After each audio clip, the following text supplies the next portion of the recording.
Rise and shine, my fellow bacon bits. It's Saturday, and that means we're back with another art piece. This week's fan piece is from Spider-Man. Now, I've never read the comics, and I will be honest and say that I really haven't watched that much of the movies. But I loved Into the Spider-Verse.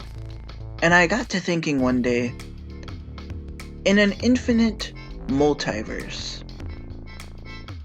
there's bound to be at least one Spider-Verse where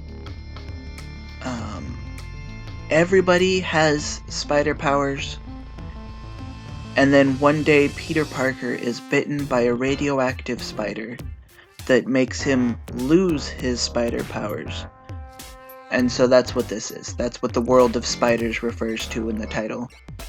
So in this Spider-Man, actually, I think what we're drawing right now is the Dr. Octopus type person who steals the technology that Spider-Man uses to try and blend in with a world filled with people who can use spider powers. Just think of what that would do to things like public transportation. If everybody could web sling, then you'd have like web slinging thoroughfares, and it'd be weird. There's lots of things to think about. Now, I have one major problem with drawing that I constantly have to fight against, and that's poor proportioning. Which is why I had to make him less long earlier. I gave up on this hand. This hand is wrong, and I couldn't make it look right. So I stopped trying. And I just had to make him bigger here because he wasn't taking up enough of the screen.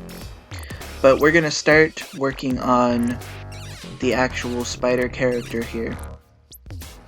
I think I decided that Spider-Man in this universe, since he loses his spider powers, he has to get something in return. So he gets just a nice bit of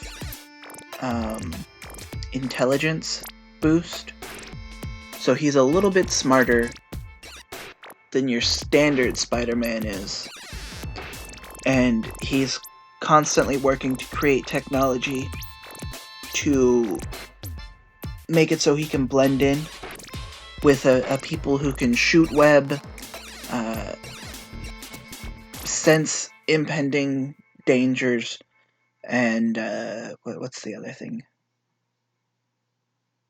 I can't think of anything else at the moment, but those kinds of things. So he's constantly working on tech to mimic that.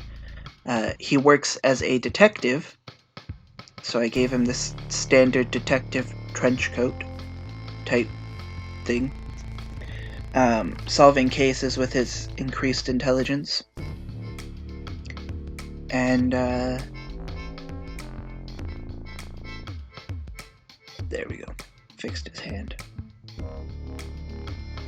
Gave him kind of a standard Spider-Man suit, which, also has the advantage that I don't have to draw hair or faces. I threw in some shading on this one. I need to stop being too lazy to shade my pieces, because it does add a lot to the piece to shade it, even if it's, not my favorite thing to do. Even the simple cell shading technique I use.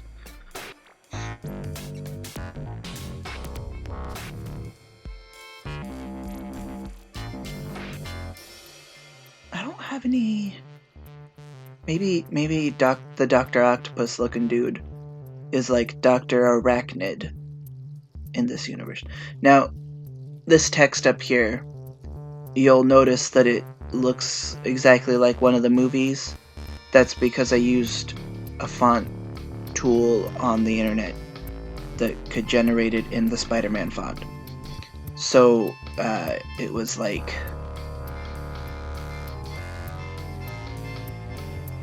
I can't even remember the name right now. some sort of meme site, though, that let you put your own text in. And then this is a comic book cover, so I gave it a price tag. It's brand new and super cheap. And there you go. That is Spider-Man World of Spiders. Thank you guys for watching. This has been fun. I can't wait to see you in the next video. Subscribe if you're brand new here, and let me know what you guys think.